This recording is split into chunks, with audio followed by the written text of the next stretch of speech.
આજે ઝઘડિયા મામલતદાર અને પ્રાંત સાહેબની કચેરીની સામે જે ફાધર્સ ક્વાર્ટર્સ પડ્યું છે, નવી નગરી છે, અહીં 70 જેટલા પરિવારો, 400 જેટલી વસ્તી છેલ્લા 40 થી 50 વર્ષથી અહીંયા રહે છે.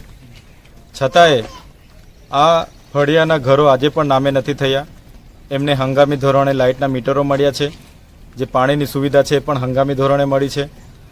આ પરિવારોને આજ દિન સુધી કોઈ આવાસની યોજના હોય કે સરકારની રોડ રસ્તાની યોજના હોય, પેવર બ્લોકની યોજના હોય કે બીજી કોઈ પણ જાતનાની શૌચાલયની વ્યવસ્થા હોય, કોઈ પણ જાતની વ્યવસ્થા આજ દિન સુધી મળી નથી.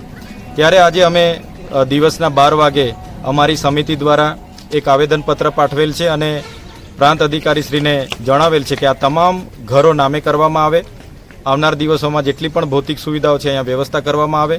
અહીંયા બાળકો ઘણા છે તો એમના માટે એક આંગણવાડી કેન્દ્ર, એક સરકારી શાળા પણ ચાલુ કરવામાં આવે અને આ તમામ ઘરોને નામે કરીને એમને લાઇટની સુવિધા, પાણીની સુવિધા અને રસ્તાની સુવિધા કરીને તમામ લોકોને શૌચાલય, આવાસ સહિતની સુવિધા પૂરી પાડવામાં આવે એવી અમે આવનાર દિવસોમાં ઉચ્ચ સ્તરીય કલેક્ટર શ્રીથી લઈ રાજ્ય કક્ષાએ રજૂઆત કરવાના છે.